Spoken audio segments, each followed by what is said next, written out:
Hey hi guys, నా పేరు Karthik. And last time నేను కింగ్డమ్ మూవీకి రివ్యూ ఇచ్చాను. అండ్ ఇప్పుడు this is my second video. And ఇప్పుడే కూలీ మూవీ చూడడం జరిగింది. ఈరోజు మనకు 2 మూవీస్ రిలీజ్ ఉన్నాయి. ఒకటి వార్ 2 అండ్ ఇంకొకటి కూలీ. అండ్ నేను మార్నింగ్ కూలీ చూసి వచ్చాను. And I mean early morning show. కూలీ మూవీ గురించి రివ్యూ మనకి చాలా ట్విస్టులు ఉన్నాయి. బట్ ప్రొటెక్ట్ చేయగలుగుతారు అందరూ. మూవీస్ ఎవరైతే ఎక్కువ చూస్తూ ఉంటారో లోకేష్ మూవీస్ ప్రొడక్ట్ చేయడం అయితే చాలా simple. And 'Khaidi Vikram' type అయితే ఉందని చెప్పడానికి అయితే లేదు. ఎందుకంటే ఆ 2 ఒక మార్క్‌ని సెట్ చేసినియి మనకి. ఆ మార్క్ రీచ్ అవ్వడం అంటే కొంచెం కష్టమే. అండ్ 'కూలీ' ఎల్‌సీయూలో పార్ట్ అని చాలామంది ఫీల్ అవుతా ఉండొచ్చు.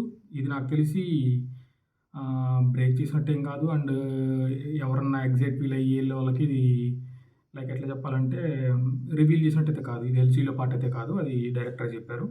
'కూలీ' సెపరేట్ మూవీ. దాని జోనర్ సెపరేట్. అండ్ మూవీ విషయానికొస్తే మూవీలో ఫస్ట్ మనం పాజిటివ్ మాట్లాడుకుంటే నాగార్జున గారి role. King Nagarjuna. First time ఆయన విలన్‌గా చేశారు. అండ్ ఒక నాగార్జున గారి రోల్ ఒకటే చెప్తున్నాను అనుకోకపోతే బట్ ఆ రోల్ ఒకటే ఒక బేస్, ఒక పవర్ ఉన్న రోల్‌లాగా కనిపించింది. మిగతాదంతా మనం ఉపేంద్ర గారు ఏదో గెస్ట్ రోల్‌గా కనిపిస్తారు. అండ్ రజనీకాంత్ గారు మనం 'జైలర్‌లో' చూసాము. అండ్ 'వేటయాన్‌లో' సేమ్ క్యారెక్టర్ లీడ్ చేసినట్టుంది. లోకేష్ మార్క్ మూవీ అయితే కనిపించలేదు. ఓన్లీ నాగార్జున గారు ఒకటే పాజిటివ్ అని నేను ఫీల్ అవుతున్నాను. మరి మిగతా వాళ్ళ ఒపీనియన్ వాళ్ళది. ఆయన రోల్ అయితే ఆయన చాలా బాగా చేశారు. హీరోగా మనం చూసాం. విలన్‌గా ఎక్స్ట్రార్డినరీగా చేశారు. ఆయన వే ఆఫ్ వాక్ గానీ, ఉండే స్టైల్ గానీ చాలా మార్పులుంటాయి. అండ్ స్టోరీ ప్లాట్‌కొస్తే స్టోరీ అయితే అంతగా ఏమీ కొత్తగా అయితే ఏమి అనిపించలేదు. లైక్ మనకు 'విక్రమ్' చూస్తున్నప్పుడు, 'ఖైదీ' చూస్తున్నప్పుడు ఏదో సంథింగ్ స్టోరీ జరుగుతుందనే ఫీలింగ్ వస్తది. 'కూలీలో' ఆ ఫీలింగ్ రాలేదు.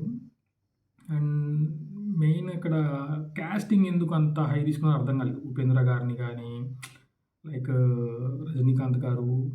అండ్ క్లైమాక్స్ మనకు అమీర్ ఖాన్ గారు ఎంట్రీ ఉంటది. కాస్టింగ్ అది అక్కడ అమీర్ ఖాన్ గారు బాగా సెట్ అయ్యారు. బట్ అది 'కూలీ 2' ఉందా? లేదా దీన్ని ఎల్‌సీలోకి మిక్స్ చేస్తారని మనం చెప్పలేము. ఎందుకంటే 'విక్రమ్' మనం ఎవరు ఎక్స్‌పెక్ట్ చేయలేదు. 'ఖైదీతో' మిక్స్ చేస్తారని చెప్పి. కానీ మిక్స్ చేసేదానికైతే సోర్స్ ఉంది. ఎందుకంటే మనకి 'విక్రమ్' క్లైమాక్స్‌లో తీసుకుంటే రోలెక్స్ ఎంట్రీ ఉంటది. రోలెక్స్ ఎంట్రీలో తను ఒక మాట చెప్తాడు. ఎంట్రీ వచ్చిన తర్వాత 30 ఏళ్ల సామ్రాజ్యాన్ని ఒకడొచ్చి నాశనం చేస్తాడా అని చెప్పి. సేమ్ అదే టైప్‌లో ఆల్రెడీ 30 ఏళ్ల సామ్రాజ్యాన్ని రజనీకాంత్ గారు అప్పుడే నాశనం చేస్తారు. ఇది ట్విస్ట్ రివీల్ చేయడం అయితే కాదు. నార్మల్ క్లైమాక్స్‌లో అందరూ చూసేదే. సారీ ఒకవేళ ఎవరన్నా ఎక్సైట్‌మెంట్ వాళ్ళు నేను రివీల్ చేశాను అనుకుంటే సారీ. అండ్ ఆ డైలాగ్స్ కొన్ని సిమిలర్‌గా మనకు కనెక్ట్ అవుతాయి. మేబీ రోలెక్స్ పార్ట్‌లో ఏమన్నా రజనీకాంత్ గారిని పెడతారా? ఆ డ్రగ్స్, ఈ డీలింగ్స్ కొన్ని కొన్ని డైలాగ్స్ ఉంటాయి. అది ఎలా మెర్జ్ చేస్తారో మనం చెప్పలేం. ఒకవేళ కలిపితే ఓకే. బెస్ట్ క్యామియో అవుతది. Rolex, Khaidi, I mean 'Vikram', 'కూలీ' వీటన్నిటిని మిక్స్ చేస్తే ఒక పార్ట్ అవ్వచ్చు. అండ్ మూవీ రేటింగ్‌కొస్తే 5/2 ఇస్తాను. అంత హైప్ అయితే అనిపించలేదు నాకు. అనుకున్న ఎక్స్‌పెక్టేషన్ రీచ్ అవ్వలేదు. నార్మల్ మూవీ స్టోరీ వెళ్తా ఉంటది. ఆ ప్లాట్ అలా మూవ్ అవుతా ఉంటది. బోరింగ్ అయితే ఏం లేదు. ఖచ్చితంగా వాచబుల్ మూవీ. ఖచ్చితంగా ఎక్స్‌పీరియన్స్ అయితే గుడ్ ఎక్స్‌పీరియన్స్ అని చెప్పొచ్చు. బట్ బ్లాక్ బస్టర్ రేంజ్ ఆ టైప్ అనుకొని వెళ్తే ఎవరికీ అంత నచ్చకపోవచ్చు. 'ఖైదీ', 'విక్రమ్' ఈ టైప్‌లో కాకుండా నార్మల్ ఒక మూవీ, ఒక డైరెక్టర్ తీసాడు అనుకొని వెళ్తే బావుంటది. బట్ లోకి మార్క్ అయితే మిస్ అవుతుంది. మేబీ కాస్టింగ్ పెరగడం వల్ల స్టోరీ ఆయన కరెక్ట్‌గా ఇది చేసుకోలేకపోతున్నా. ఆ ట్విస్ట్‌లు అంతగా మనకి ఎఫెక్ట్ అనిపించదు. ఒక ట్విస్ట్ వచ్చిందంటే ఓకే. షాకింగ్ అని అయితే అనిపించదు. ఎందుకంటే ప్రతీదీ స్టోరీ ప్లాట్ మనం ముందుగానే ప్రిడిక్ట్ చేయగలుగుతాం. సో, దాన్ని బట్టి నాకైతే 5/2 అంతకంటే అయితే 5/2 దట్స్ ఇట్. బోరింగ్ అయితే కాదు. But watchable movie. Thank you. నేను మీ కార్తిక్. అండ్ చూస్తున్నారు చాలామంది.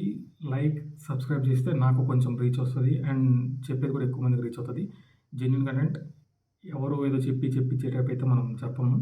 లైక్ ఆ టమాటాలు ఈ టైప్ అయితే మనకు రాదసలు. And thank you. Please subscribe.